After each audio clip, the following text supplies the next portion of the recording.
People say you can't live without love, but believe me, oxygen is more necessary. We don't realize its importance as we get it for free. Imagine if one day all the trees disappear and we have to buy oxygen. This happened in a town named Thneedville. Not a single plant exists in this town, and everything is just plastic. The houses, the roads, and even the fake trees are made up of inorganic materials. These trees don't produce oxygen but act as a lamp, while oxygen is delivered to each house by a company called OHARE Air. And it's not free. Everyone has to pay to breathe. It's been so many years since this revolution that people have gotten used to this lifestyle. They don't even bother to question it or try to change it. The O'Hare Air is owned by the town's mayor, Aloysius O'Hare. He's of course the richest man living his life in luxury. Ted Wiggins also lives in this town. He's a young teenage boy who has just experienced the first touch of love. His crush is a beautiful girl named Audrey. She considers Ted her best friend and takes him to show how she painted her backyard. Ted admires the effort but wonders about the candy-like things drawn by Audrey. She calls her the real trees, which used to exist really long ago. Audrey's biggest wish is to see a tree, and if a guy could bring that for her, she will marry him right away. This is a great opportunity for Ted. He rushes back to his house and asks his mother where he can find a tree. She scolds him for thinking nonsense and walks away. However, Ted's grandma is willing to help. She mentions a man called Once Lair who knows everything about the real trees. He's a mysterious guy living outside the town who offers secrets in exchange for 2 cents, a nail, and an old snail. Ted rushes immediately to the exit gate. On the other side, there's a completely different world.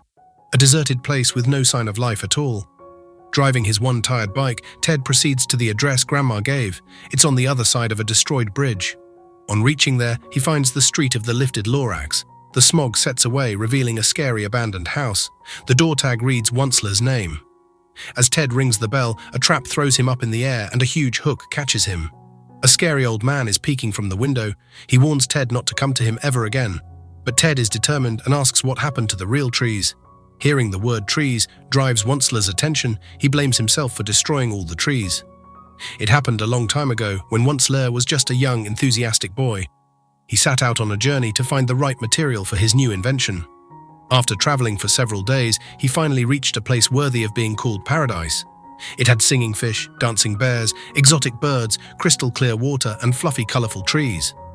Once Lair took out his guitar and started to sing out of joy. The animals were also vibing with him. Once Lair found a good spot and began unpacking carelessly. The animals didn't like the behavior and got angry, but Once Lair got a trick under his sleeve. He opened big sacks of squishy, delicious marshmallows. The animals had never eaten something so delicious. After the feast, Once Lair picked up his axe and cut off a tree. Little did he know he had summoned a mythical creature. It's the guardian of a forest named Lorax. Unlike his title, he's just a little orange guy with a huge mustache. Lorax got really angry over the incident and felt sorry for the dead tree. Afterward, he went to find Once Lair and told him to leave the forest right away. Once Lair didn't seem to care at all and refused to stop his business. Lorax warns him about a curse that's after him, but the Once Lair didn't take that seriously either. What happened next was totally unexpected. Ted is hearing this story carefully, but the old man refuses to continue. If he wants to know more, Ted has to come to see Once Lair again the next day. After returning home, Ted daydreams about Audrey's birthday. He's there too, presenting an alive tree. They were about to kiss when his mom brought him back to reality. Ted has to meet Once Lair again, but he's forced to spend the weekend with his family. Fortunately, his mom gets bored and moves to her room, so Ted gets a chance to sneak away. But he gets blocked by O'Hare at the exit gate. The greedy mayor doesn't want anyone to learn to grow trees, otherwise no one will buy his packed oxygen.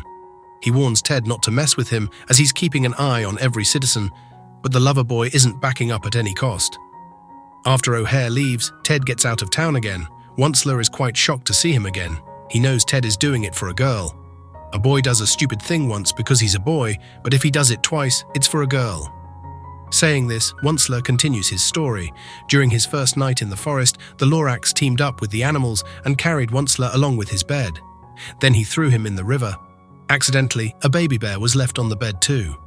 Lorax rushed to save the bear and climbed up the tree, but he didn't succeed. The bed flowed into the shallow water and Once Lair woke up. He started to panic and kept trying to defeat the dangerous water waves. Finally, the bed got a little steady, but the waterfall was just a few inches away. Lorax picked up a stick and used it to throw a huge stone in the direction of the waterfall. It hit the bed, and once Lear was thrown out of the river. Lorax got worried after seeing him unconscious. He used static electricity to wake him up. Once Lear felt grateful for the act of kindness and promised not to cut down another tree ever again. The next morning, he woke up surrounded by all the animals. They were contaminating all of his belongings.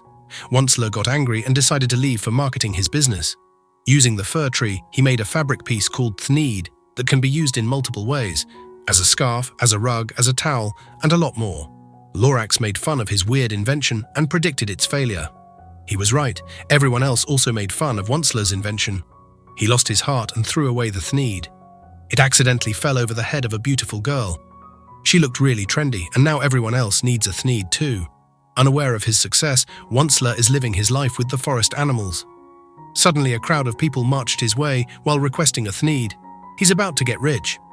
Onceler leaves the story at the cliffhanger again. The next day, after visiting the market, Ted tries to get out of the town again, but O'Hare has sealed the door.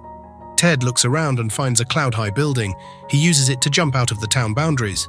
He gifts Onceler a bag of marshmallows and hears the rest of the story. After successful marketing, Onceler invited his family to help him. They were actually a bunch of greedy and lazy people who always degraded Onceler. They were just after the money the business could produce. Lorax didn't like them at all, but Onceler assured the safety of trees. The harvesting began, but Onceler's mother found it too tiring and slow. She suggested chopping down a few trees, and Onceler agreed. Lorax reminded him of the promise and called him a bad guy, but the greediness for success didn't let Onceler back off. He picked up his guitar and started singing a song about not being too bad. He believed that he was just following his destiny. Just like any other businessman, he only thought about profit and money. His greediness didn't let him see the destruction he was causing. His factory got bigger day by day. The pollution spread all through the air. The water got contaminated and the fish couldn't survive. The animals weren't left with any food either. Meanwhile, Onceler had built a huge luxurious mansion with a spacious office. Lorax came to meet him and told him how he changed. He got everything but still wanted more. Onceler had become a totally different person and forgot the promise he made. Lorax felt sorry for him, but Onceler believed he wasn't doing anything illegal and nothing can stop him. As soon as he said that, the last tree was chopped down. There was no more left. Onceler's thneed business is finished. His family left him and the animals migrated to find a better place. Lorax also flew back to where he came from. Onceler was all left alone in the polluted environment he created. To this day, he's still repenting for his mistakes. He also wonders why Lorax left without fixing up the mess. But now he believes he left the big task for a courageous boy like Ted. Onceler has the last seed to grow a tree. He gives it to Ted and asks him to plant it in the middle of town where everyone can see it. He has to make people care for trees again. It may be just a little seed, but it's not what it is right now. It's all about what it can become. Ted sneaks back into the town through the drainage. He destroys the security camera, but the stubborn device still captures everything and forwards the information to O'Hare. Ted runs towards his house, and on the way he calls over Audrey as well. As he reaches his room, Ted starts looking for a way to germinate the seed. Suddenly his mother starts calling him. She wants him downstairs immediately.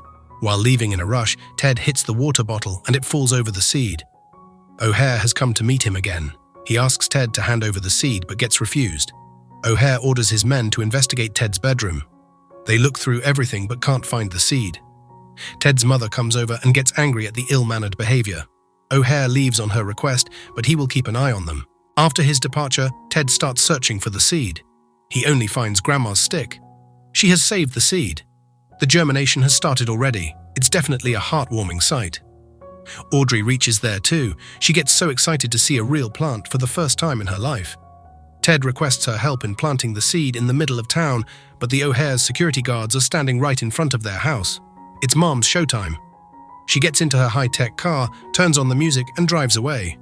The guard assumes that Ted is inside the car, so he starts following it. He uses the nitro boost to speed up and hits the escaping car. Ted's mother makes a risky move and turns into a half-constructed bridge. Thankfully, she applies the brakes at the right moment. The guard happily opens the car's door, but only finds a dummy. Ted is already on his way along with Audrey and Grandma. O'Hare is not giving up either. He's flying after the seed. Ted drives through the dangerous routes and makes O'Hare collide with his own guards. Even after such accidents, O'Hare keeps following. Ted gets on the elevator and reaches the top of a tall building. He checks on the seed and it's totally fine. O'Hare gets angry and uses his gun to turn the oxygen fans. The wind blows away the seed. O'Hare and his man rush after it. Ted is coming for it as well. The seed lands inside an oxygen container, but a van hits it and the seed gets lost again. The containers are rolling down the street. O'Hare catches up the seed container, but his hand gets stuck in it. Ted is also coming that way. He almost misses the catch, but the cool grandma uses her stick to snatch away the seed. They drive to the Central Park and start looking for a spot to plant, but there's no mud at all. No worries, Grandma always has a solution. She gets on the tractor and hits O'Hare's statue. The head falls down and breaks the metal ground. The public starts to question their acts. O'Hare comes over and calls a tree filthy and useless. He tries to convince the public that they don't need any trees and that photosynthesis is just a lie. Everyone goes against Ted's intention and proceeds to stop him. Ted gets on the tractor and starts hitting the town's walls. They break down, revealing the world outside. That's the hidden reality. Thneedville is just an illusion. Ted requests everyone to give a chance to trees. People start to get his point. They are tired of living a plastic life trapped inside the walls. They want to breathe fresh and free air. O'Hare makes his last effort to stop them, but people have made their choice already. With their support, Ted plants the seed and waters it. Within just a few more years, plants start to grow everywhere.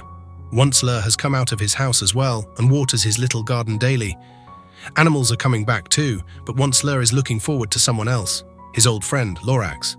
Finally, he made his friend proud. To make the change, you have to be the change. As Dr. Seuss wrote in his book, unless someone like you cares a whole awful lot, nothing is going to get better. It's not. Ted was one of those who cared. Until people like him will keep existing, we'll keep getting free air and a world worth living in.